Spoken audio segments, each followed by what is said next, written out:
start new chapter, work, power, energy. Okay,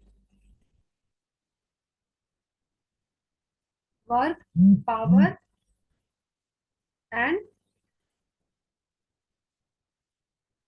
energy.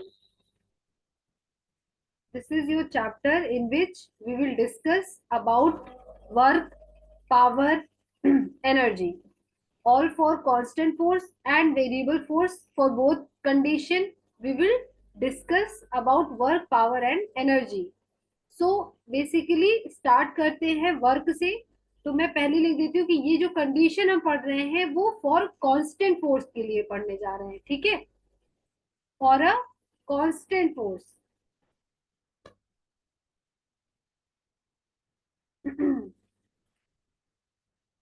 For a constant force, work, power and energy जो है आपका, तो ये है कि जब किसी भी ऑब्जेक्ट में बाय अप्लाइंग अ फोर्स कोई डिस्प्लेसमेंट होता है तो हम मानते हैं कि वर्क हो गया, ठीक है। तो when ever a force acting whenever a force acting on a body and displace it, okay।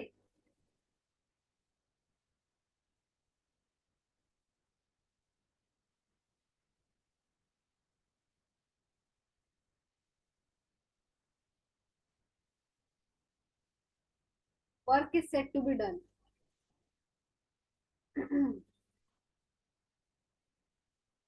किसी भी ऑब्जेक्ट में बाय एक्टिंग अ फोर्स जब हम उसे डिस्प्लेस कर देते हैं तो उस यानी वो बॉडी कुछ डिस्प्लेसमेंट कवर करती है तो हम कहते हैं कि वर्क हो गया।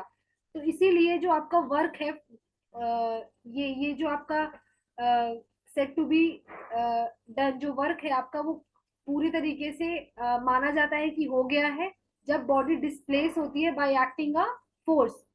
अब ये मैटर करता है कि हम जो फोर्स के कंपोनेंट ले रहे हैं वो डिस्प्लेसमेंट के अलोंग ले रहे हैं या फोर्स के अलोंग ले रहे हैं। तो जो आपका फोर्स है वो उस डायरेक्शन में लगाया जाता है जिस डायरेक्शन में बॉडी क्या करती है, डिस्प्लेस करती है।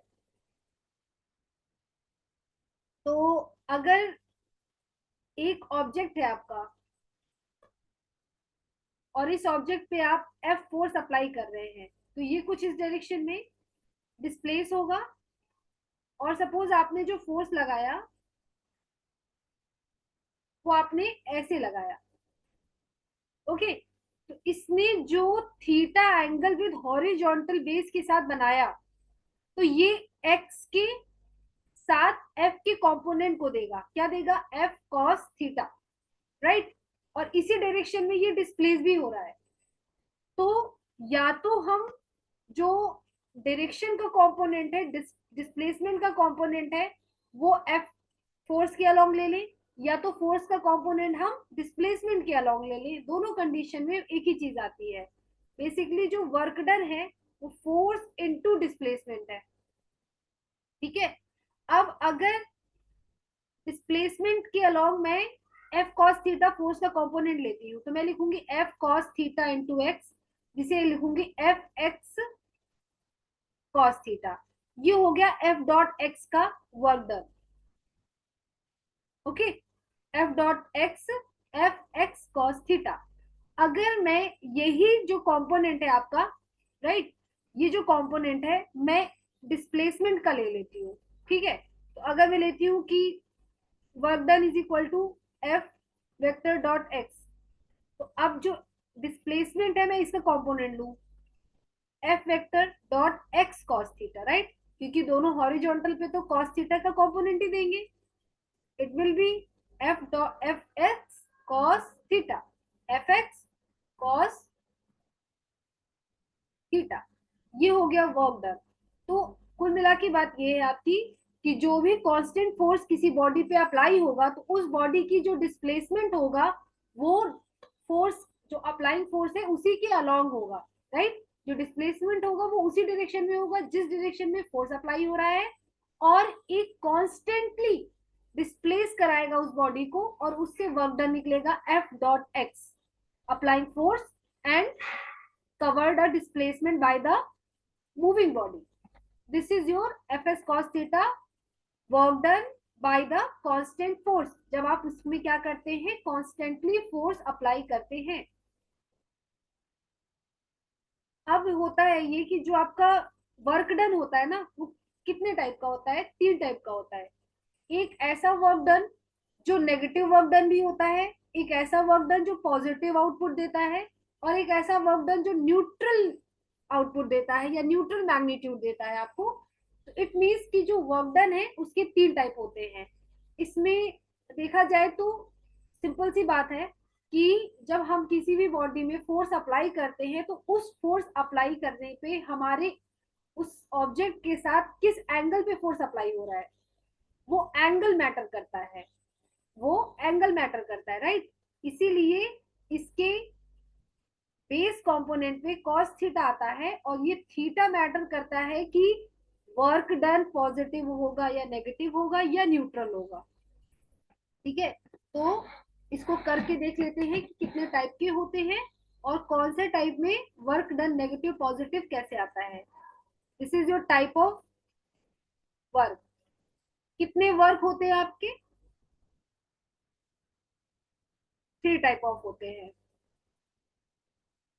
Positive work, work, negative work और न्यूट्रल।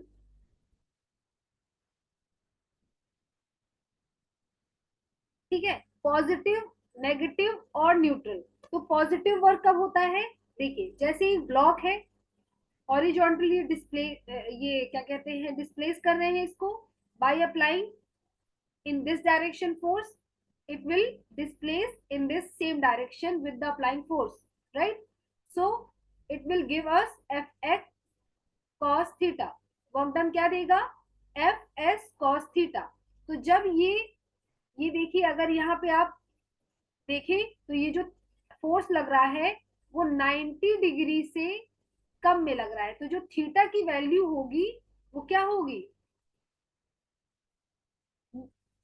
90 डिग्री से ज्यादा कम होगी।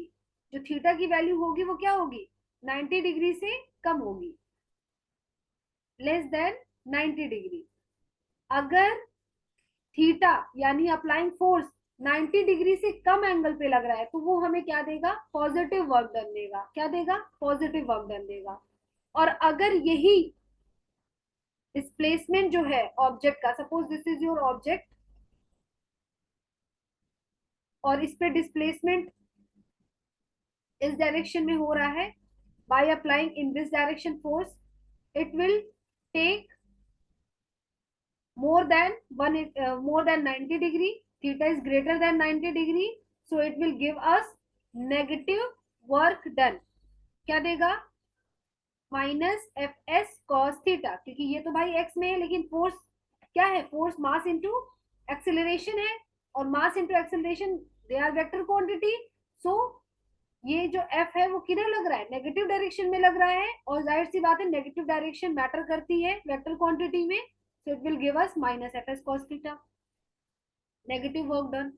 न्यूट्रल वर्क डन कब देता है या फिर जीरो वर्क डन कब देता है, सीधी सीधी बात है कि जब एग्जैक्ट किसी भी ऑब्जेक्ट पे सरफेस से डायरेक्ट 90 डिग्री पे ही फोर्स लगाया जाए। ओके, तो इसका जो वर्क डन है वो क्या होगा, एफ एस कॉस 90, थीटा क्या हो गया 90, और कॉस 90 क्या होता है 0, तो ये क्या हो गया 0 हो गया। अब आपको ये डिस्प्लेसमेंट, अब ये इसका रीजन इसलिए होता है कि जब हम 90 डिग्री पे फोर्स लगाते हैं किसी भी ऑब्जेक्ट पे तो जो डिस्प्लेसमेंट होता है वो 0 होता है। अगर डिस्प्लेसमेंट ही नहीं होगा तो वर्क डन नहीं माना जाएगा। इस वजह से ये वर्क डन क्या होता है, या आउटपुट बेसिकली 0 माना जाता है। जीरो वर्क डन के न्यू जो कुछ एग्जाम्पल होते हैं उसे देख लेते हैं, क्योंकि ये इंपॉर्टेंट है, आपसे पूछ सकता है। तो ये हम जीरो वर्क डन के एग्जाम्पल दे रहे हैं।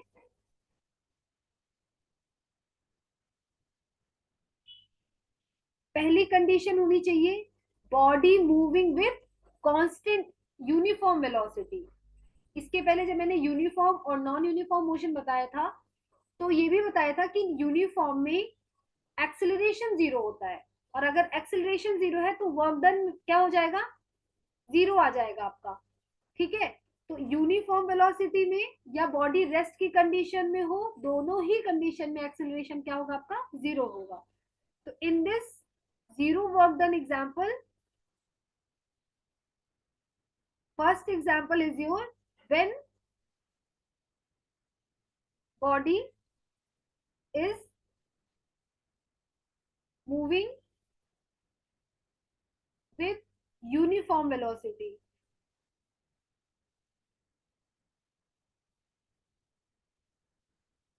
ओके, अगर ये यूनिफॉर्म वेलोसिटी से मूव कर रहा है कोई भी बॉडी, तो एक्सेलरेशन क्या होगा, जीरो।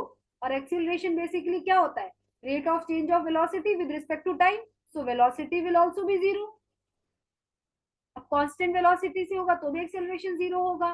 ठीक है, तो फोर्स क्या हो जाएगा, जीरो। वेलोसिटी कांस्टेंट होगी इन this condition, velocity will not be zero, but आपका जो फोर्स होगा वो जीरो हो जाएगा, क्योंकि मास इंटू एक्सेलरेशन से फोर्स जीरो मिलेगा आपको।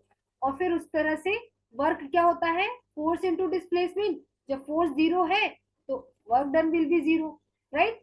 सो इस तरह से रिलेट करते चले जाते हैं। सेकेंड ऑप्शन, सेकेंड एग्जाम्पल है आपका, अगर आप वॉल को पुश कर रहे हैं, राइट, तो जैसे वॉल क्या कर रही है, डिस्प्लेस तो हो नहीं रही है, ठीक है, एक्शन रिएक्शन भले ही लग जा रहा है, लेकिन डिस्प्लेसमेंट तो हो नहीं रहा है। तो व्हेन पुशिंग अ वॉल, एक वॉल को जब पुश करते हैं तो डिस्प्लेसमेंट जीरो होने की वजह से जो वर्क डन है वो भी जीरो हो जाता है आपका। थर्ड, सैटेलाइट जो होती है आपकी, वो हमेशा आपको वर्क डन जीरो देती है, लेकिन फिर भी सैटेलाइट क्या करती है, हमें आउटपुट देती है। तो देखा जाए फिजिकली तो वो हमें आउटपुट दे रही है, but by the physics theory वो कह रहा है कि अगर आपने किसी भी ऑब्जेक्ट पे 90 डिग्री का फोर्स लग रहा है और कांस्टेंट वेलोसिटी से या तो चल रही है, तो यूनिफॉर्म वेलोसिटी चल रही है, तो वहां पे एक्सीलरेशन जीरो होने की वजह से वर्क डन जीरो आता है, क्योंकि फोर्स जीरो हो जाता है। तो इसका अभी एग्जाम्पल समझाते हैं, लिख लीजिए। सैटेलाइट मूविंग अराउंड द सन और अर्थ, इन सब कंडीशन में क्यों होता है, क्योंकि थीटा इज इक्वल टू कितना दे रहा है, 90 डिग्री दे रहा है, right. Theta is equal to कितना दे रहा है, 90। अब ये सर्कुलर पाथ अगर हम ले लेते हैं किसी भी ऑब्जेक्ट का, तो एक हो गया टेंजेंशियल वेलोसिटी और एक हो गया centripetal acceleration, is it right. Tangential acceleration, centripetal acceleration, ये कितना है, 90 डिग्री है। तो जाहिर सी बात है, इस वजह से सैटेलाइट जब भी मूव करती है तो उसका वर्क डन हमें जीरो मिलता है। अब ये जो फोर्थ है आपका, वो बहुत ही बेसिक सा एग्जांपल है जो आप शुरू से पढ़ते आ रहे हैं, कि कोई भी जो कुली होता है, जो कोई पर्सन है, वो सामान लेकर स्ट्रेट खड़ा रहता है या स्ट्रेट चलता रहता है, चलता रहता है, तो वो ऑल द टाइम सरफेस के साथ 90 डिग्री का एंगल बनाता है। That's why it will give us zero work done. But इसका मतलब ये नहीं है कि उसकी एनर्जी वेस्ट नहीं हुई, या उसकी एनर्जी नहीं मतलब लगी है या ट्रांसफर नहीं हुई है। एनर्जी ट्रांसफर होती है, मैकेनिकल एनर्जी ट्रांसफर होती है, लेकिन यहाँ पे जो वर्क डन की बात है वो जीरो आ जाएगा, क्योंकि हमारा थीटा यहाँ पे 90 डिग्री है। ओके, तो ये रहा है आपके जीरो वर्क डन के कुछ एग्जाम्पल्स। ठीक है, वर्क हो गया आपका कांस्टेंट फोर्स, कांस्टेंट के लिए हम अभी पढ़ा रहे हैं ना, तो कांस्टेंट हो गया। अब बातें हैं वेरिएबल फोर्स के लिए, जब ऐसा वर्क डन जो निकलता है by the variable force,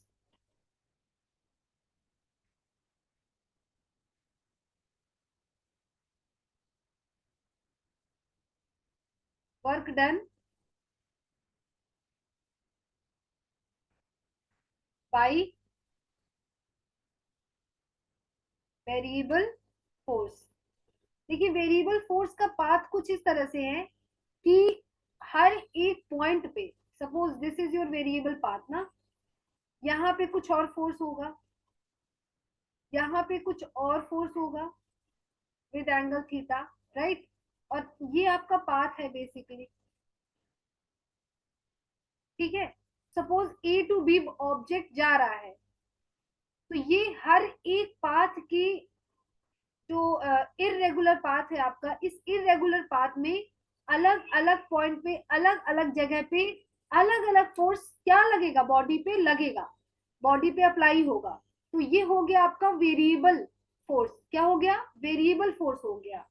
suppose कि पाथ ऐसे चल रहा है, चल रहा है, चल रहा है, और उसने टर्न किया और यहाँ पे उसकी फोर्स का मैग्नीट्यूड चेंज हो गया, फिर उसने टर्न किया और फिर फोर्स का मैग्नीट्यूड चेंज हो गया। लेकिन जब वो एक पाथ में जा रहा होता है, दूसरे ही पाथ में स्विच करने से पहले या दूसरे पाथ टाइप ऑफ पाथ में जाने से पहले थोड़े टाइम के लिए वो कांस्टेंट फोर्स की तरह काम करता है, थोड़े वक्त के लिए, थोड़े डिस्प्लेसमेंट में। यहां से यहां तक भी वो मूव करेगा सपोज, तो इतनी डिस्प्लेसमेंट में वो क्या करेगा, dx क्या करेगा।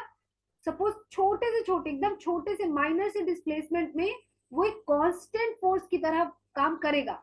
क्योंकि अगर वो अपनी फोर्स की टेंडेंसी को, मैग्नीट्यूड को पार्ट बाय पार्ट थोड़े थोड़े देर में चेंज भी करेगा, तो चेंज करने से पहले वो जिस फोर्स से आगे चल रहा है, डिस्प्लेस हो रहा है, उतने थोड़े वक्त के लिए तो वो कांस्टेंट बिहेव कर रहा है ना। तो मैं उस पर्टिकुलर पाथ के लिए निकालूंगी जिस पाथ में ये नेक्स्ट स्विच करने से पहले जस्ट कांस्टेंट बिहेव कर रहा है, ओके। और इस कांस्टेंट बिहेवियर के लिए मैं इसको डिराइव करूंगी। पहले तो work done by the variable force की डेफिनेशन देख लेते हैं, फिर ये चीज समझाते हैं। ये चीज आपको बिल्कुल समझ में आ गई होगी कि चाहे हम कांस्टेंट फोर्स के लिए निकालें या वेरिएबल फोर्स के लिए निकालें, कोई भी चीज कांस्टेंट होती है तो वो एकदम कांस्टेंट होती है, हर एक कंडीशन पे उस पर अप्लाई फोर्स एकदम होता है, कांस्टेंट एक्सेलरेशन होता है, कांस्टेंट हर चीज होती है। लेकिन जब आपका कांस्टेंट वेलोसिटी से चलेगा, यूनिफॉर्म वेलोसिटी से, तो एक्सेलरेशन जीरो हो रहा है, ठीक है। तो कांस्टेंटली चल रहा है। लेकिन जब कोई भी पाथ पे कोई भी ऑब्जेक्ट चल रहा होता है और उस पर वेरिएबल फोर्स लग रहा होता है, तो वो जो वेरिएबल फोर्स है वो हर टाइम पे अपनी टेंडेंसी चेंज करता है। उस टाइम पे जब वो टाइम, जिस टाइम पे वो अपनी टेंडेंसी चेंज करने वाला होता है, उसके पहले तो वो एटलीस्ट कांस्टेंट बिहेवियर करेगा ना, कर रहा होता है। हम बस उतने पार्ट के लिए या उतने डिस्प्लेसमेंट, शॉर्ट डिस्प्लेसमेंट के लिए, इसीलिए मैंने स्मॉल डी लगाया है, ये बहुत ही फॉर अ शॉर्ट डिस्प्लेसमेंट के लिए ये डिफरेंशिएशन दिया जाता है, जिससे हम लोग इंटीग्रेट करके छोटे पाथ के लिए इवेल्युएशन करते हैं, और हम पूरे पाथ की लिमिट रख के उसको पूरा कैलकुलेट कर लेते हैं, ठीक है। तो वही है कि for a short displacement we will evaluate for variable force which is applying on a body, okay, and body also will displace. So the force if the force applied on a body is changing, what is changing in direction, direction change हो रही है ना, ups and downs, right? If the force applied on a body is changing in direction or magnitude or both in a one time or both, ठीक है, so force is said to be variable, okay. तो क्या कहा जाएगा कि force जो लग रहा है वो वेरिएबल फोर्स है, अगर वो उस पार्टिकल की डायरेक्शन को, उस पार्टिकल के मैग्नीट्यूड को, या उन दोनों को एक साथ चेंज कर दे रहा है। क्यों चेंज कर रहा है, मैंने अभी आपको थ्योरी काफी अच्छे से एक्सप्लेन कर दी है। तो सपोज मैंने डी एक्स, है ना, जब वो अपनी स्विच करने वाला होता है पोजीशन और वेरिएबिलिटी को फॉलो करने वाला होता है, उसके पहले तो वो कांस्टेंट बिहेव करता ही करता है for a short displacement, for a short time. तो उस इंस्टेंटेनियस के लिए हम निकाल लेंगे, suppose your D D x vector is a small displacement. अब तो क्लियर हो गया होगा। और जो फोर्स आप पे अप्लाई हो रहा है वो वेरिएबल फोर्स है, क्योंकि वो पार्टिकल की डायरेक्शन और मैग्नीट्यूड को टाइम बाय टाइम चेंज कर रहा है।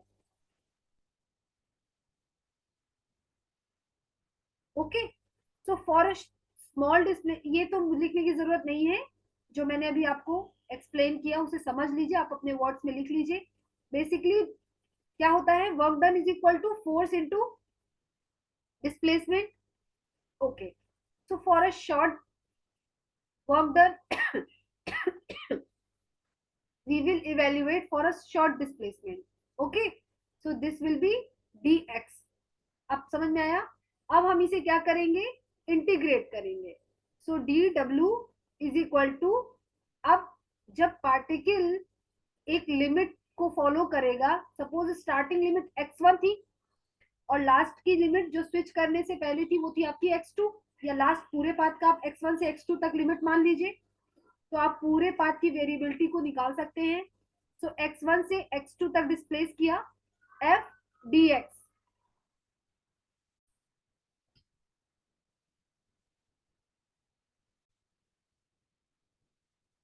सो ये आपको क्या देगा, ये पूरे पाथ का वर्क डन देगा जो वेरिएबल फोर्स के अंडर में वर्क कर रहा है या डिस्प्लेस हो रहा है। Okay,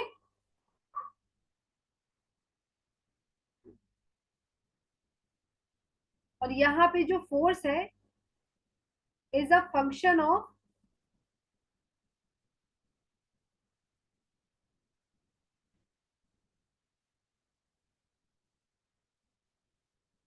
x. ठीक है, तो ये क्या है, एक्स का फंक्शन है यहाँ पे फोर्स। अब आते हैं, ये हमारा हो गया work done for a constant force and work done for a variable force. तो ये हो गए आपके for a constant force and for a variable force, for a constant force, for a variable force.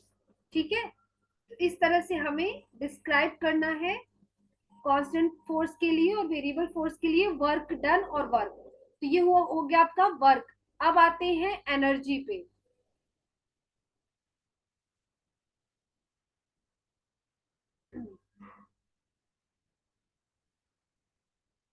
तो एनर्जी क्या होती है, capacity to do work.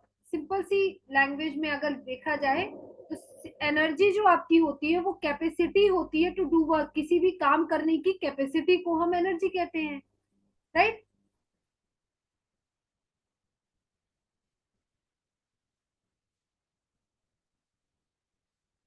तो capacity to do work is your energy. और एनर्जी जो होती है आपकी वो बेसिकली दो तरह की होती है, काइनेटिक एनर्जी और पोटेंशियल एनर्जी। देखिए, किसी भी मशीन या बॉडी, जो हमारी बॉडी है वो भी एक मशीन की तरह काम करती है ना, हम उससे काम लेते हैं।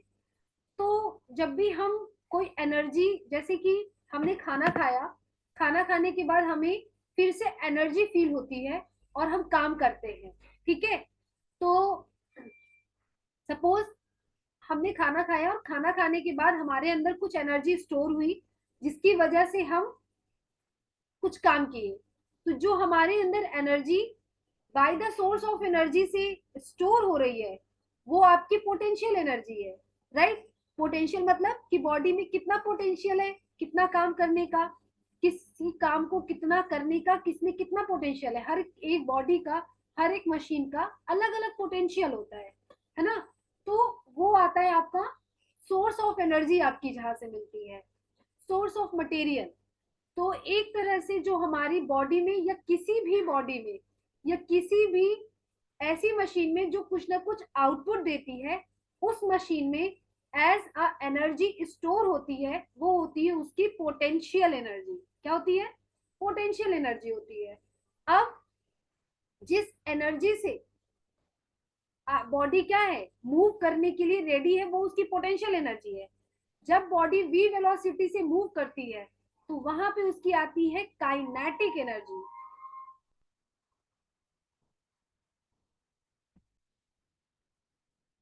तो बॉडी में by the source of energy या किसी भी कंडीशन में किसी भी बॉडी में एनर्जी जो स्टोर होती है वो उसकी पोटेंशियल एनर्जी है। और जब बॉडी वी वेलोसिटी से किसी भी डायरेक्शन में किसी भी बॉडी के थ्रू कोई भी डिस्प्लेसमेंट होता है विद वेलोसिटी, तो यहाँ पे उसमें आती है काइनेटिक एनर्जी। इट मीन्स जब बॉडी मूव करेगी तभी काइनेटिक एनर्जी आती है। और अगर बॉडी रेस्ट कंडीशन में है उस कंडीशन में बॉडी में स्टोर्ड होती है पोटेंशियल एनर्जी। अगर kinetic energy plus potential energy मिला दी जाए तो ये आपकी बनाती है total mechanical energy. Total energy जो एक फॉर्म से दूसरे फॉर्म में ट्रांसफर होती है, राइट। कभी इलेक्ट्रिकल एनर्जी मैकेनिकल एनर्जी में चेंज होती है, लाइट एनर्जी में चेंज होती है। तो इस तरह से ये टोटल मैकेनिकल एनर्जी होती है। एक बॉडी की stored energy is a potential energy, और बॉडी की मूविंग कंडीशन में जो एनर्जी होती है, मूविंग कंडीशन की जो एनर्जी होती है वो होती है काइनेटिक एनर्जी। ठीक है, तो ये हुई आपकी पोटेंशियल और ये हुई आपकी kinetic energy. Energy capacity to do work. Suppose कि किसी भी बॉल को, ये बॉल है और इस बॉल को मैंने h हाइट पे जाके यहाँ पे रख दिया, तो इसने कितना किया, अपने मास अपने वेट के बराबर का इसमें मुझे फोर्स लगाना पड़ा होगा। जब मैंने उसे उठाया तो मैंने उसको एनर्जी दी और उस एनर्जी के साथ एच या हाइट डिस्प्लेसमेंट कवर करा के ऊपर उठा के रख दिया। तो मैंने बॉडी का क्या किया, कॉन्फ़िगरेशन चेंज किया। तो जब बॉडी का कॉन्फ़िगरेशन चेंज होता है या बॉडी की पोजीशन चेंज होती है तो वहां उसमें स्टोर्ड होती है potential energy by change its configuration.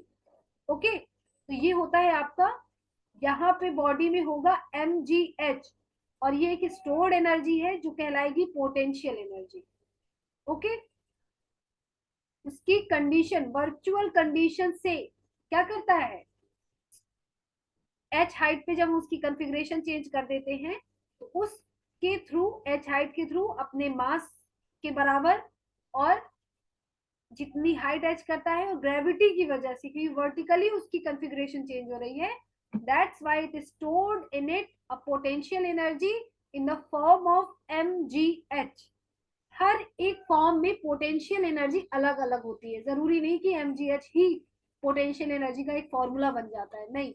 अगर स्प्रिंग फोर्स है तो वहां पे भी एक स्प्रिंग फोर्स जो होता है वो क्या करता है, स्प्रिंग में एक एनर्जी होती है जो अपोजिट फोर्स का क्या करती है, फोर्स का अपोज करती है, जो उसके कॉन्फ़िगरेशन को चेंज करता है।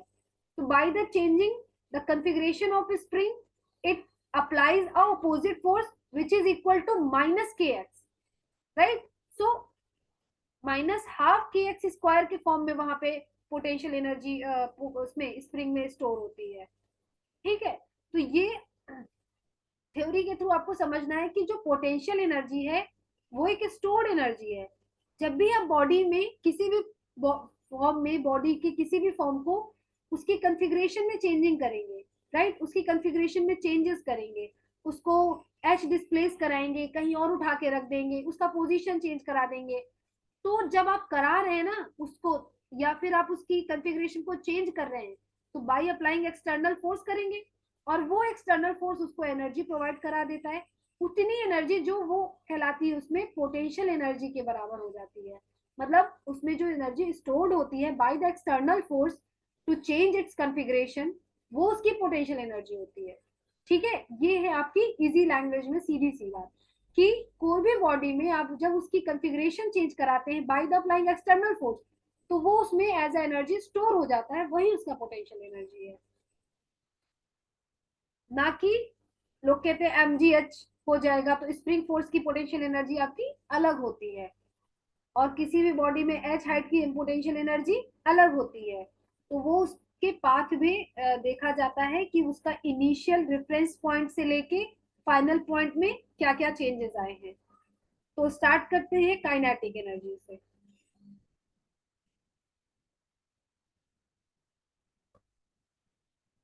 जो काइनेटिक एनर्जी है वो इनर्शियल कैपेसिटी, मतलब इंटरनल कैपेसिटी होती है किसी बॉडी की, क्या होती है? Internal capacity of doing work of an object by virtue of its motion, by virtue of its motion. और यहाँ पे जब पोटेंशियल की बात आएगी तो by virtue of its position हो जाएगा। यहाँ पे क्या है? By virtue of its motion.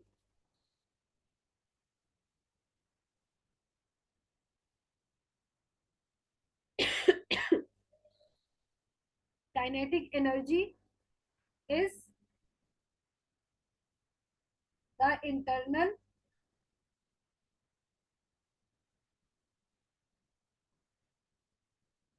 Capacity to do work, internal capacity of doing work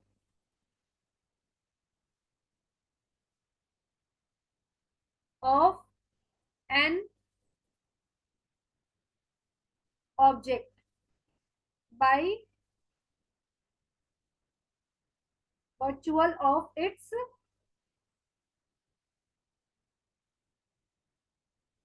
motion. ठीक है, kinetic energy is the internal capacity of doing work of an object bye virtual of its motion.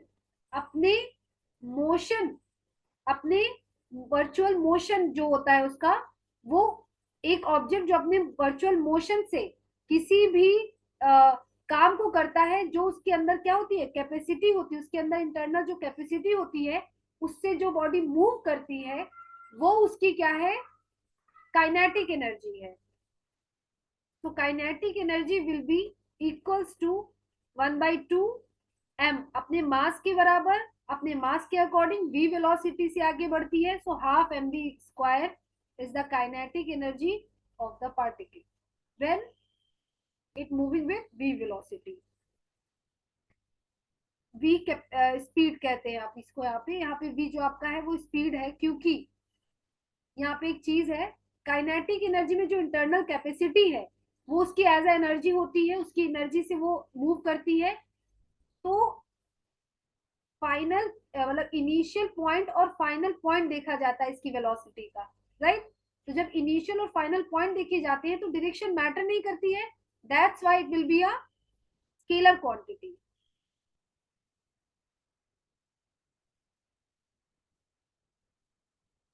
ये क्या है? ये scalar quantity है, और v क्या है? यहाँ पे स्पीड है। अब आते हैं potential energy.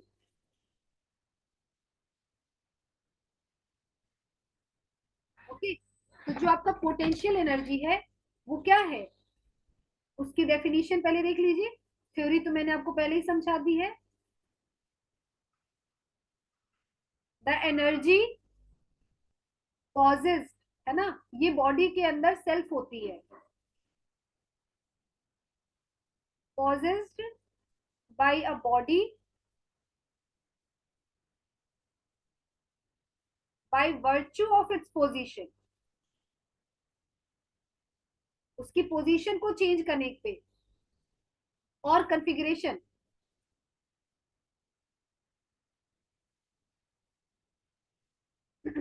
In a conservation force, conservative force field, conservation force field भी कह सकते हैं। जब भी कोई एनर्जी बॉडी के अंदर इतनी होती है कि वो अपनी पोजीशन या उसकी कॉन्फ़िगरेशन को चेंज करने की वजह से में उसमें स्टोर हो जाती है, वो एनर्जी जो उसके अंदर होती है वो किस वजह से स्टोर होती है? जब आप उसकी पोजीशन या कॉन्फ़िगरेशन को चेंज कर देते हैं इन अ कंजर्वेशन फोर्स फील्ड। ये कंजर्वेशन फोर्स फील्ड के थ्रू होता है। मैंने अभी आपको कहा कि जो काइनेटिक एनर्जी और पोटेंशियल एनर्जी, एनर्जी की ये दोनों फॉर्म अपनी इनिशियल और फाइनल पोजीशन पे डिपेंड करते हैं, ना कि उस पाथ पे। तो जब पाथ मैटर ना करे, इनिशियल और फाइनल पोजीशन मैटर करे, वहां होते हैं कंजर्वेटिव फोर्स फील्ड होती है। वो कौन सी होती है? कंजर्वेटिव फोर्स फील्ड होती है, जहां पे आपका इनिशियल और फाइनल पोजीशन मैटर होती है, ना कि path. Conservative conservative force field क्या होती है?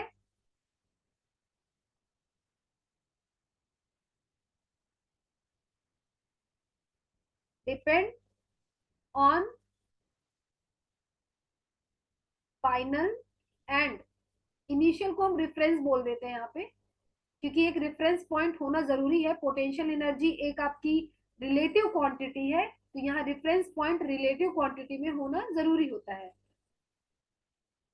तो depend on the final and reference point, not on path. और पाथ पे डिपेंडेंसी जब नहीं होगी तो ये आपको स्केलर क्वांटिटी देगा, वहां डायरेक्शन मैटर नहीं करेगी, राइट। तो ये होता है conservative force field. Conservative force field basically जो आपकी होती है वो कही जाती है, जैसे एक स्प्रिंग फोर्स कंजर्वेटिव होता है आपका, ग्रेविटेशनल फोर्स, ये आपके क्या होते हैं, पाथ में डिपेंड ना होने वाले फोर्सेस होते हैं, ठीक है। तो ये हो गई आपकी पोटेंशियल एनर्जी। अब पोटेंशियल एनर्जी को थोड़ा सा डिस्क्राइब करते हैं। जैसे ये आपकी स्प्रिंग है और आपने एफ फोर्स लगाना शुरू किया। अब जब आपने इस स्प्रिंग पे एफ फोर्स लगाया तो ये कुछ इलोंगेट इस तरह से हुई, और ये इतना क्या किया इसने, डिस्प्लेस हुई एक्स। जब आप एक्सटर्नल फोर्स हटा देंगे तो ये अपनी प्रीवियस पोजीशन पे वापस आएगी। इट मींस जिस डायरेक्शन में फोर्स लगाया जा रहा है एक्सटर्नल फोर्स, उसके अपोजिट डायरेक्शन पे एक और फोर्स लग रहा है, जो बॉडी को उसकी प्रीवियस कंडीशन में लाने के लिए एफर्ट डाल रहा है। दिस इज योर माइनस के x, this is your spring force F S, which is balanced by F obviously, but ये क्या है, एक्शन रिएक्शन है, that's why direction is opposite. और स्प्रिंग फोर्स आपका होता है एक्स, क्योंकि डिस्प्लेस होती है या तो इलोंगेशन के थ्रू या तो कंप्रेशन के थ्रू। बॉडी इलोंगेट होगी तो एक्स डिस्प्लेसमेंट करेगी या कुछ डिस्प्लेस होगी, और कंप्रेस होगी तो एक्स कंप्रेस, एक्स मीटर या एक्स मीटर वो क्या होगी, कंप्रेस्ड होगी। तो उसी के अलोंग देखा जाए तो ये फोर्स हो जाएगा माइनस के एक्स, और एक्स आपका डिस्प्लेसमेंट है ड्यू टू अलोंगेशन, इलोंगेशन और कंप्रेशन, और के आपका स्प्रिंग कांस्टेंट है जो माइनस के साथ माइनस के एक्स पूरा स्प्रिंग फोर्स देता है, जो कि अपोजिट डायरेक्शन में लगने की वजह से नेगेटिव साइन प्रेफर करता है। तो ये हो गए आपके कंजर्वेटिव फोर्स फील्ड, और ये हो गया spring force is a conservative force. और इस तरह से जो स्प्रिंग में पोटेंशियल एनर्जी स्टोर हो रही है वो आपकी किसमें हो जाएगी, ये आपकी पोटेंशियल एनर्जी है बॉडी की जो इसमें स्टोर हो रही है। अभी हम वर्टिकल कंडीशन में स्प्रिंग पे एक ब्लॉक को अटैच करा के उसकी पोटेंशियल एनर्जी भी निकालेंगे। और अगर सपोज ये वाला तो मैंने आपको समझा ही दिया है कि एच हाइट पे आप किसी भी बॉडी को, किसी भी बॉल को ले जाके रख देते हैं तो उसके कन्फिग्रेशन के चेंज होने की वजह से, एच हाइट कवर करने की वजह से एम जी एच के फॉर्म में पोटेंशियल एनर्जी स्टोर होती है, और यही पोटेंशियल एनर्जी उसका वर्क डन होती है, राइट। तो ये हो गई पोटेंशियल एनर्जी। पोटेंशियल एनर्जी की कुछ कैरेक्टरिस्टिक्स हैं जो जरूरी है, देख लीजिए।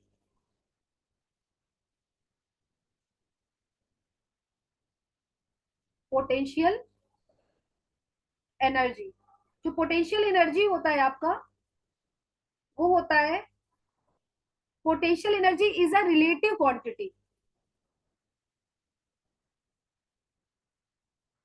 Potential energy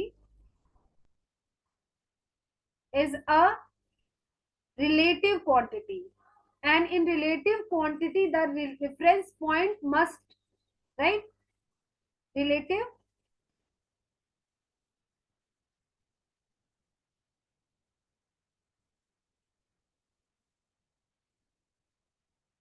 potential energy is a relative quantity, और relative quantity क्या होता है, need a reference point।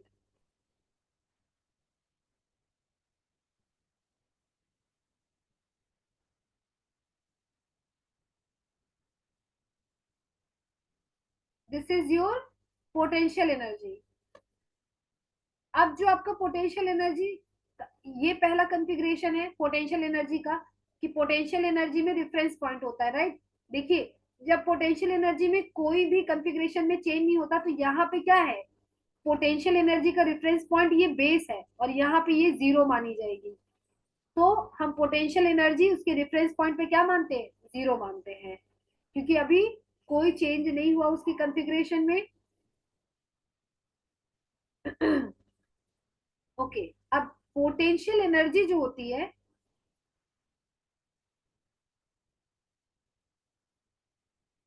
Potential energy of a body, जैसे मैंने इन ग्रेविटेशनल फोर्स क्या किया, बॉडी को उठा के एच हाइट पे रख दिया, तो उसमें एमजीएच के फॉर्म में पोटेंशियल एनर्जी स्टोर हो गई, है ना, ये उसका वर्क डन हो गया। तो जो पोटेंशियल एनर्जी है, ग्रेविटेशनल फोर्स क्या था, कंजर्वेटिव फोर्स फील्ड है, राइट। तो जो potential energy by a body है in a conservative force field is equal to the work done by conservative force in the moving body from its present position to previous position या reference position। ठीक है, तो जो potential energy होती है वो क्या होती है, बॉडी की पोटेंशियल एनर्जी इक्वल होती है या उस कंजर्वेटिव फोर्स फील्ड की इक्वल होती है जिसपे वो वर्क डन हुआ होता है, जिस फोर्स फील्ड पे उसका वर्क डन हुआ होता है। जैसे एम जी एच, इसकी जो पोटेंशियल एनर्जी थी यही इसकी वर्क डन के बराबर होगी। तो वही कह रहा है कि potential energy of a body in a conservative force field is equal to the work done by the conservative force field in the moving object. ठीक है,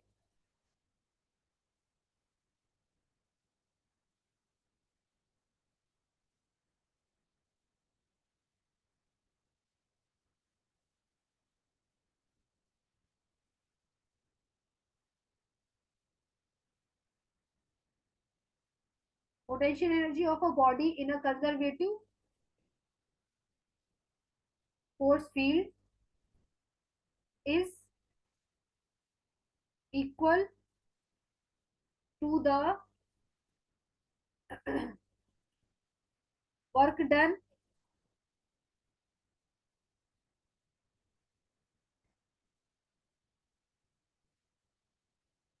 by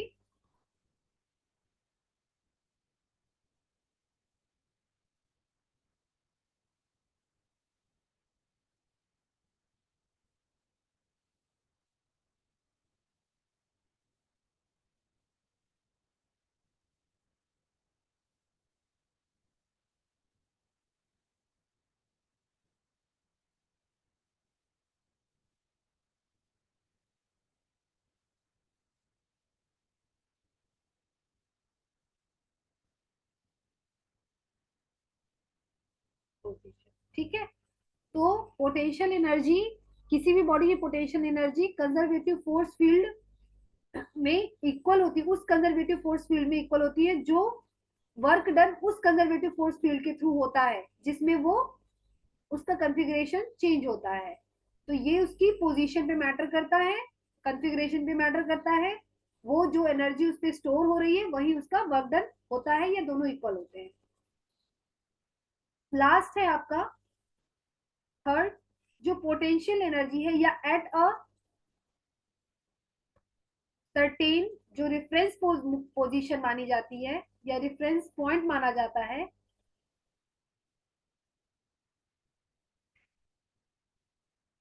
the potential energy of body is assume to be zero. Okay, assume to be zero. Okay, उसमें potential energy reference point पे zero मानी जाती है।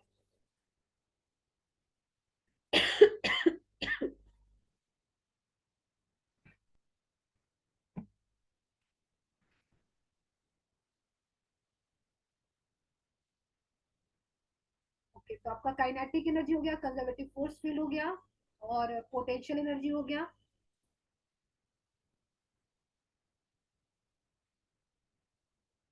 अब आते हैं एक, आपको मैंने पहले ही एक उसमें बता दिया है कि हम इसमें क्या क्या टॉपिक पढ़ाने वाले हैं।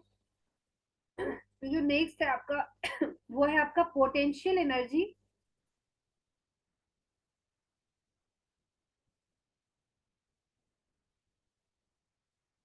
Associated with spring force. ठीक है, potential energy associated with spring force. Potential energy spring force के थ्रू कैसे इवेल्युएट होती है, ये देखिए हमें। तो सपोज कि इन दिस कंडीशन एक स्प्रिंग पे एक एम मास का जो ब्लॉक है वो ऐसे अटैच्ड है वर्टिकल कंडीशन में। So due to the block have mass M, it applying downward force, exerted downward force F. और जैसे ही ये डाउनवर्ड फोर्स एफ लगेगा बाय द ब्लॉक या वेट ऑफ द ब्लॉक, है ना, due to weight of the block, block की weight की वजह से फोर्स डाउनवर्ड एक्सर्ट होगा। इस स्प्रिंग पे एक ऑपोजिट फोर्स जनरेट होगा जो स्प्रिंग की इलोंगेशन का अपोज करेगा। वो आपका होगा एफ एस, स्प्रिंग फोर्स। क्या होगा? Spring force which is in applying which is acted in a negative direction. Suppose जब ये डाउनवर्ड एक्सर्ट होना शुरू हुआ तो उसके जस्ट जब वो डाउनवर्ड इलोंगेट होने वाला था उसके उस पॉइंट को हमने माना रेफरेंस पॉइंट, और रेफरेंस पॉइंट में पोटेंशियल एनर्जी मानी जीरो। अगर यहाँ पे पोटेंशियल एनर्जी आपकी जीरो थी, आफ्टर इलोंगेशन, सपोज ये एक्स इलोंगेट हुआ, सपोज कि ये एक्स इलोंगेट हुआ ना अपनी प्रीवियस पोजीशन से, तो जब ये एक्स इलोंगेट हो गया और माइनस एफ एस इसके ऑपोजिट लग रहा था, तो ये जो पोटेंशियल एनर्जी है इसमें कैसे काम करती है, पहले तो हम ये प्रूव करते हैं कि कितनी पोटेंशियल एनर्जी एग्जिस्ट होगी। ठीक है, फिर हम पोटेंशियल एनर्जी और वर्क डन में रिलेशन देखेंगे स्प्रिंग फोर्स के। So F S which is an spring force is balanced by F downward force which is due to the block weight, block के वेट की वजह से डाउनवर्ड लग रहा है, इसको एक को हम नेगेटिव कर देते हैं। ठीक है, और जो एफ एस है वो किसके है? के एक्स के बराबर है ना, राइट। तो ये हो गया, ये इसका वैल्यू, इसकी वैल्यू है, और ये इसके बराबर होगा क्योंकि दोनों एक दूसरे को बैलेंस कर रहे हैं। अब इसको हम क्या कहते हैं? वेरिएबल।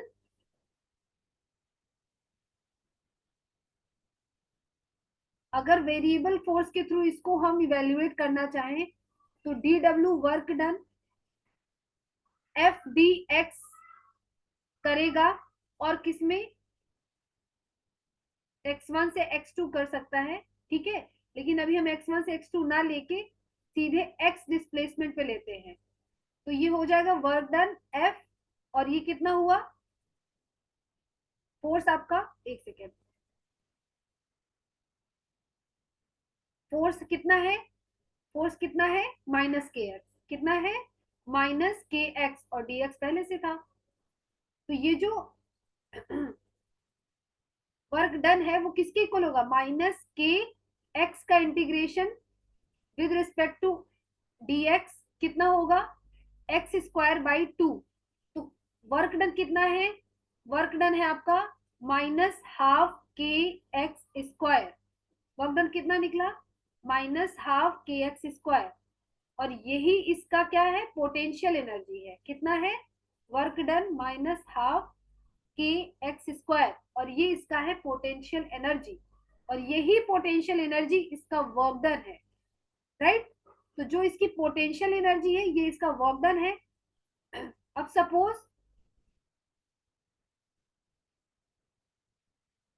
कि जो इसका वर्क डन है ना, ये पोटेंशियल एनर्जी जो थी वो x1 से x2 जाती।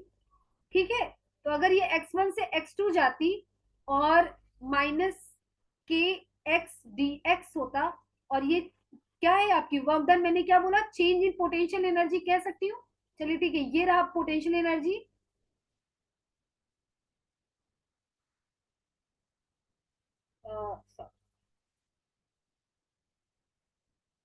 Suppose this is your D U ना, फॉर अ शॉर्ट dx लिया है तो डी यू लेंगे, माइनस के x square by two, this is your X two square minus X one square,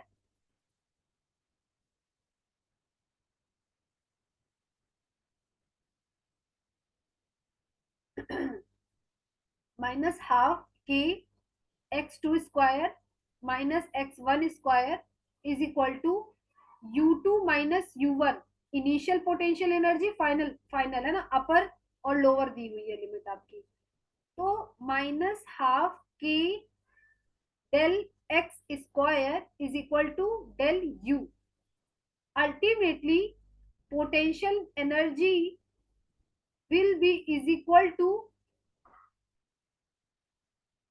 potential energy is equal to minus work done by conservative force, right? Work done by conservative force field is equal to the change in potential energy in negative. Negative क्यों लगा है? क्योंकि conservative force field है आपकी spring force, और एक spring force आपका conservative force होता है और नेगेटिव साइन देता है, क्योंकि वो हमेशा ही अपने चेंजेस में अपोज करता है, अपोजिशन की वजह से नेगेटिव साइन देता है।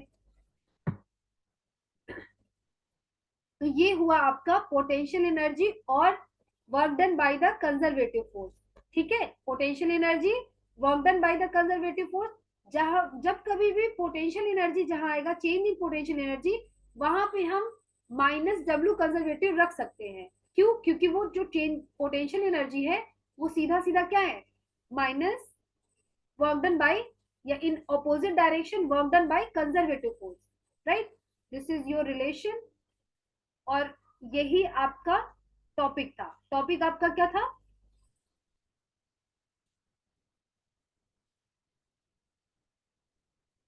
Potential energy associated with spring force. तो potential energy associated with spring force is equal to minus W, यानी minus work done by conservative force field या इन कंजर्वेटिव फोर्स फील्ड। जो भी work done in conservative force field में हो रहा है वही उसका वर्क डन है, जो कि इक्वल है उसकी पोटेंशियल एनर्जी के। ठीक है, होप्स आपको ये अच्छे समझ में आ गया हो डेरिवेशन, और ये रिलेशन बहुत इंपॉर्टेंट था। ठीक, तो ये है आपका फोर्स फील्ड का, कंजर्वेटिव फोर्स फील्ड का रिलेशन। एक सेकंड, ये तो दूसरी चीज है।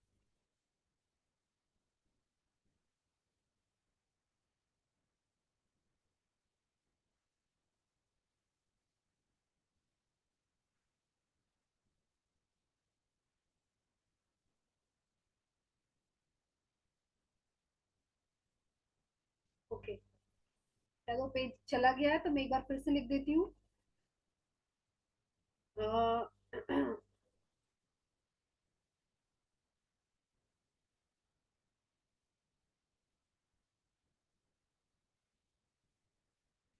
Just wait for a minute.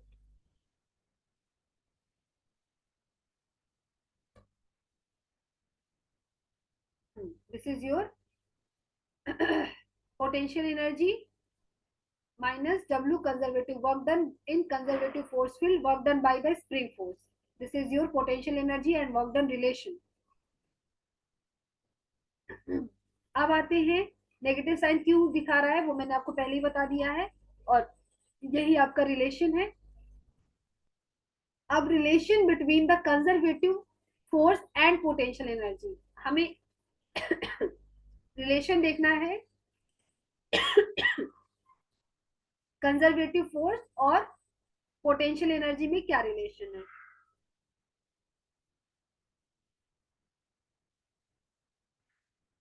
Relation between the conservative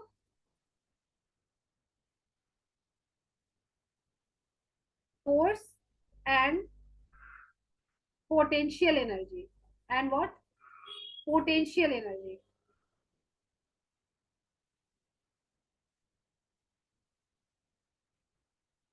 relation between the conservative force and potential energy।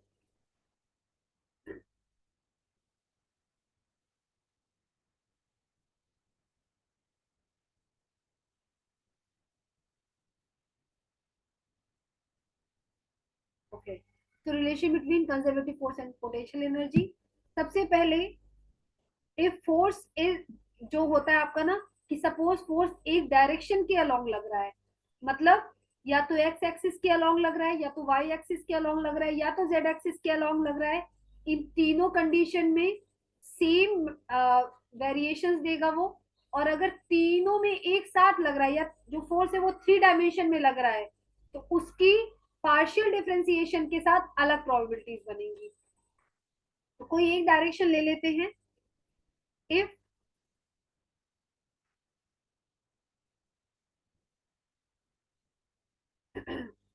if force is varies with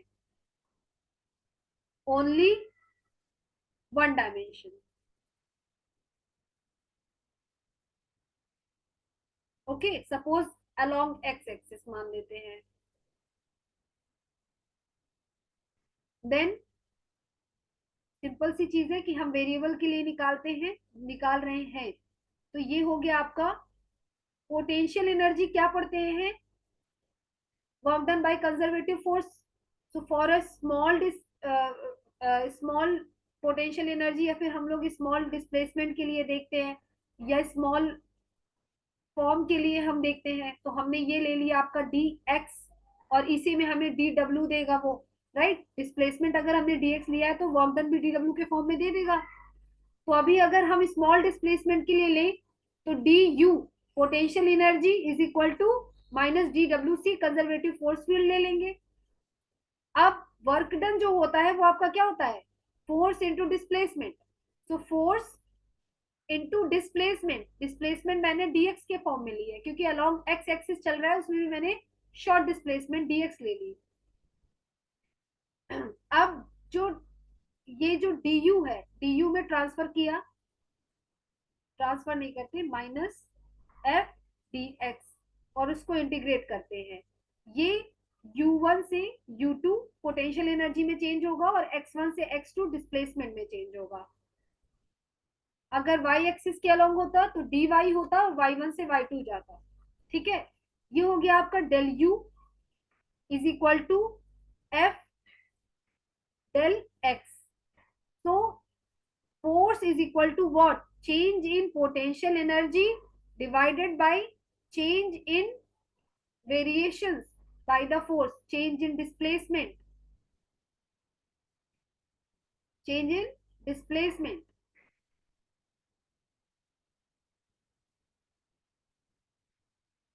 ये रहा आपका force is equal to what?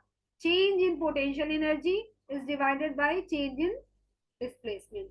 So minus del you upon del x. अगर ये x axis के along है ना, और अगर फोर्स वाई एक्सिस में लगता तो क्या हो जाता? Minus del you upon del y. अगर फोर्स जेड एक्सिस के अलोंग लगता तो force will be equal to change in potential energy divided by this is your del z. ये चीजें आपकी मैटर करती हैं कि आपकी किस डायरेक्शन में लग रहा है। सारी डायरेक्शन में सेम देगा। If force varies in x y z, 3D dimension में लगेगा, तो F is equal to change in potential energy with respect to d r लिख देंगे। अब ये R क्या है? एक्स वाई जेड तीनों के अलोंग डिस्प्लेसमेंट को कवर करता है।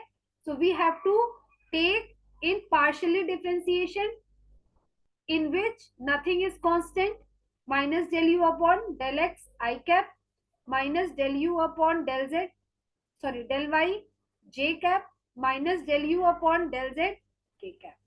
Okay, so this is your force which is dependent on the changing potential energy with respect to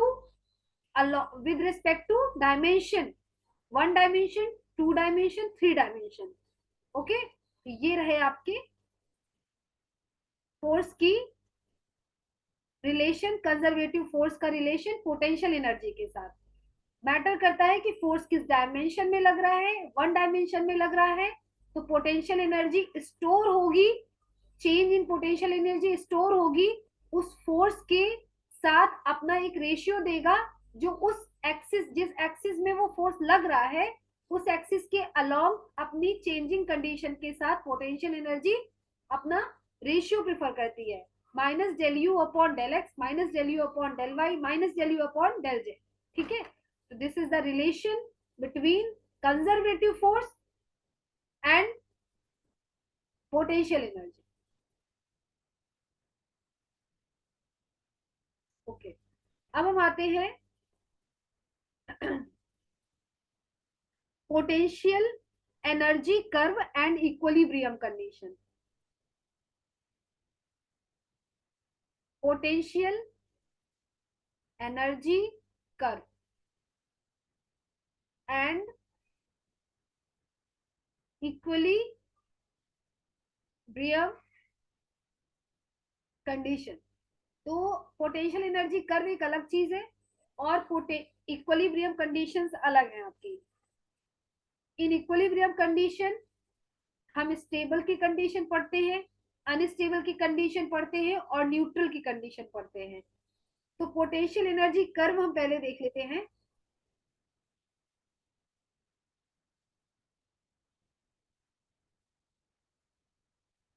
जैसे सपोज डिस्प्लेस किसी भी डायमेंशन में हो रहा है और ये है आपका पोटेंशियल एनर्जी। अब ये क्या देगा आपको, एक स्लोप प्रोवाइड कराएगा।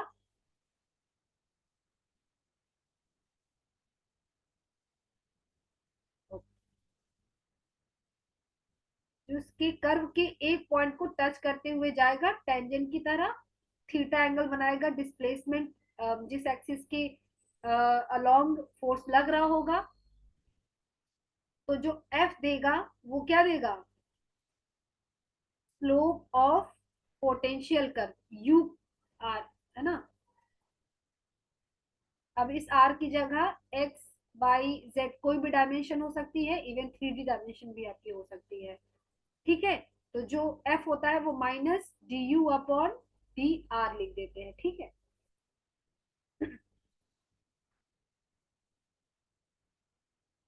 कुछ इस तरह से अगर वेरिएबल पाथ को कवर करेगा तो कुछ इस तरह से होगा। एक और फिगर बना के मैं समझाती हूँ।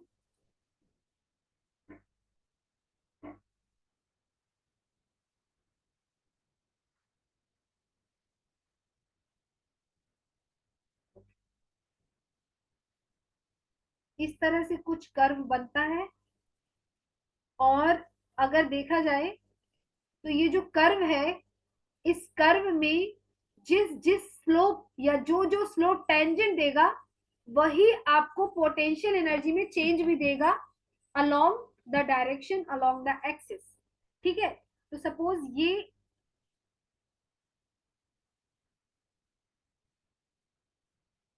ये जो आपका स्लोप है ना, ये जो कर्व है, ये क्या देगा आपका, ये आपको टेंजेंट देगा, राइट। ये ये कर्व आपको टेंजेंट देगा, ये यहां से टच होते हुए जाएगी, यहां से टच होते हुए जाएगी टेंजेंट, यहां से टच होते हुए टेंजेंट जाएगी। तो इट मीन्स कि जहां पे कंडीशन ऐसी है, राइट, जहां कंडीशन ऐसी है, स्ट्रेट कंडीशन है, वहां पे आपका एफ क्या देगा, जीरो देगा, in which there is no change in potential energy along the axis। इसके लिए आप ये लिख सकते हैं, it is a curve which shows the change in potential energy with the position of the particle, right। Particle की position matter करती है कि कहाँ पे है, स्ट्रेट में है या स्लोप पे है।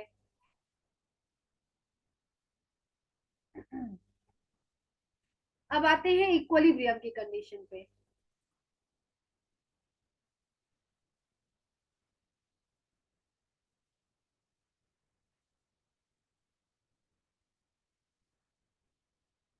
इक्वली इक्विलिब्रियम की जो कंडीशन है, यहाँ तीन कंडीशन अराइव होती हैं।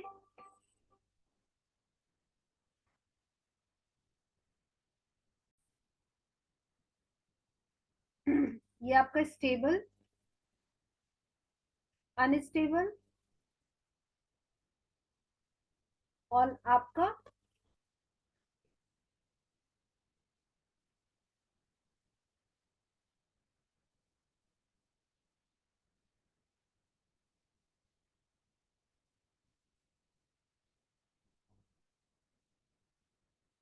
न्यूट्रल।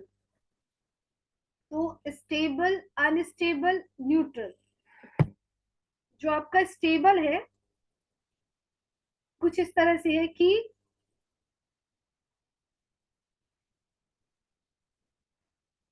कोई पार्टिकल है जो यहाँ पे सिचुएटेड है, मैंने उस पर उसकी कॉन्फ़िगरेशन को चेंज करते हुए यहाँ लेके गई, तो ये क्या करता है, वापस आता है थोड़ा इस डायरेक्शन में जाकर, और फिर वापस से अपनी प्रीवियस कंडीशन में आ जाता है।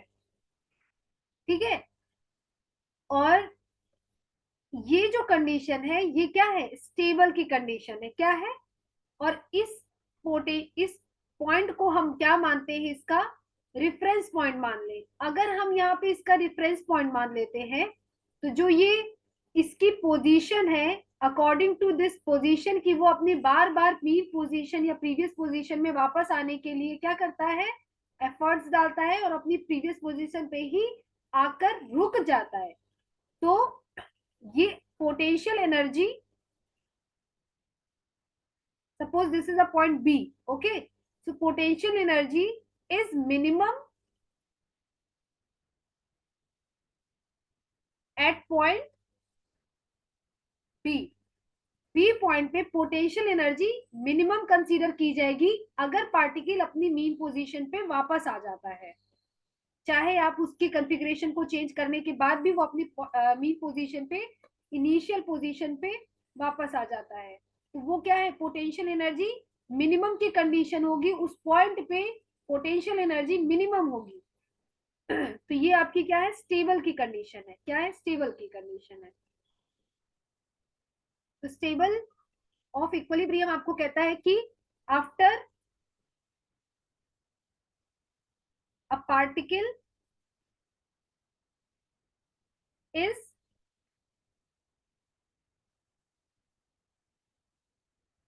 slightly displaced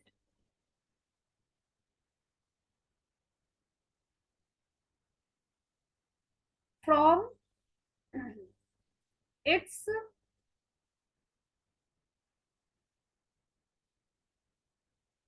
equilibrium position,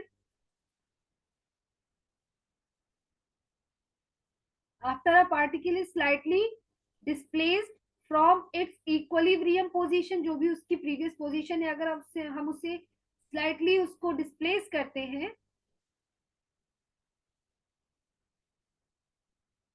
if it tends to back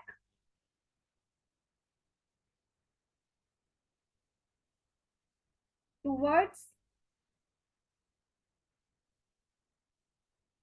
equilibrium, then it is said to be in stable equilibrium condition।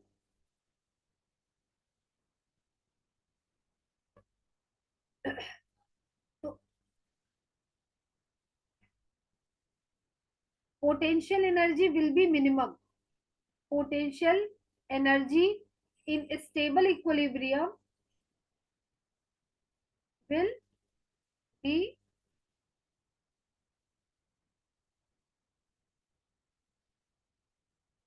minimum। जो आपका rate of change of velocity है विद रिस्पेक्ट टू टाइम, इसका to time differentiation करने पे अगर magnitude positive आ जाता है, क्या आ जाता है, पॉजिटिव आ जाता है, तो ये इक्विलिब्रियम की कंडीशन भी फॉलो करता है। मतलब ये एक इक्विलिब्रियम कंडीशन का थ्योरेट न्यूमेरिकल फॉर्मूला जैसा ही है कि जो आपका d square v upon d t square है, वेलोसिटी का 2 टाइम डिफरेंशिएशन, वो पॉजिटिव आ जाए तो इट मीन्स ये स्टेबल कंडीशन इक्विलिब्रियम की कहलाती है। ठीक है, और अब हम आते हैं अनस्टेबल।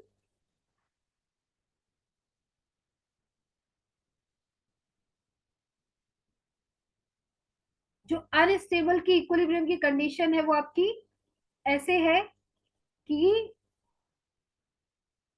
एक पार्टिकल है जो आपकी इस पोजीशन पे रखा हुआ है, इस कर्विंग फॉर्म में। अगर मैं इसकी रेफरेंस पॉइंट से इसको हल्का सा स्लाइड कर दूं, या तो इस डायरेक्शन में या तो इस डायरेक्शन में, तो वो कभी भी अपनी मीन पोजीशन पे वापस लौटकर नहीं आएगा। ये आपकी अनस्टेबल की कंडीशन है, मतलब वो अनस्टेबल है, उसे कभी भी उसकी कॉन्फ़िगरेशन चेंज करके उसकी पोजीशन चेंज की जा सकती है। So after a particle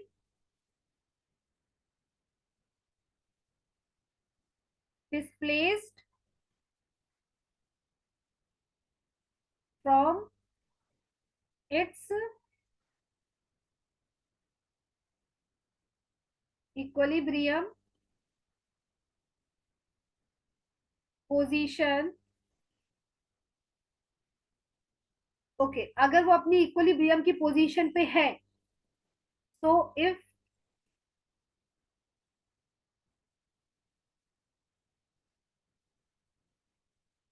tends to move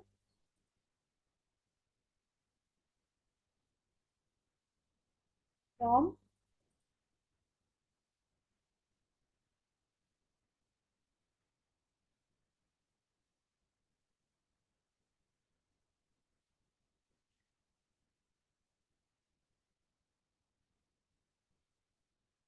said to be unequal, sorry unequal, no unequal नहीं, unstable,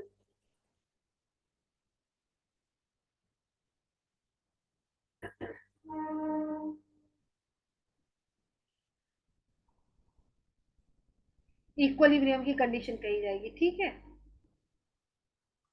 अगर आप पार्टिकल को कह रहे हैं उसकी इक्विलिब्रियम पोजीशन से डिस्प्लेस कर रहे हैं, तो वो अपनी पोजीशन को छोड़कर चला जा रहा है, तो ये उसकी अनस्टेबल इक्विलिब्रियम कंडीशन कही जाएगी। और इस कंडीशन में जो 2 time of differentiation d square v upon d x square है,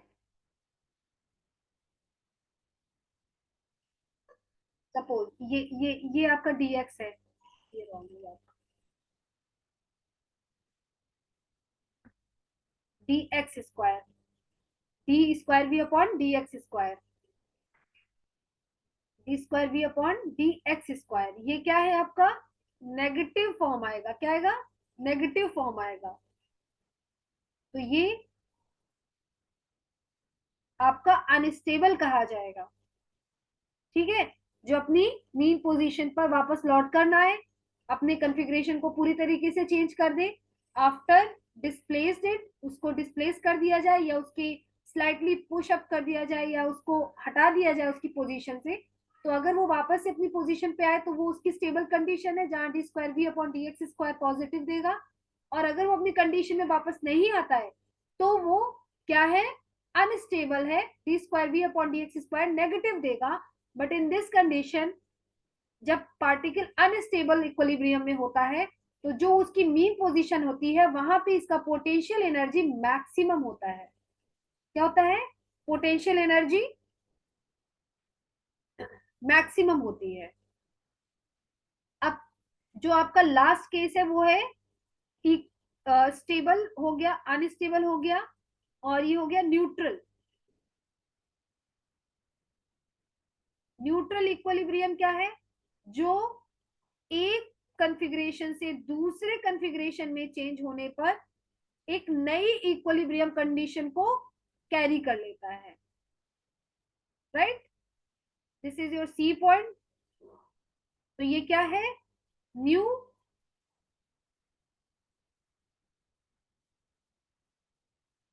न्यू इक्विलिब्रियम पोजीशन है, और ये न्यू इक्विलिब्रियम पोजीशन को कैरी कर लेता है, यही आपका क्या है, न्यूट्रल। और इस कंडीशन में d square v upon d x square. अब देखिए ये एक्स एक्स एक्सिस के अलॉन्ग होगा। बेसिकली अगर मैं नॉर्मल तरीके से कहूं तो इसको हम ऐसे लिख सकते हैं कि d square v upon d r square. R में एक्स वाई जेड आपके तीनों आ जाएंगे ना, किसी भी डायरेक्शन में फोर्स लग सकता है ना, तो ये हो गया।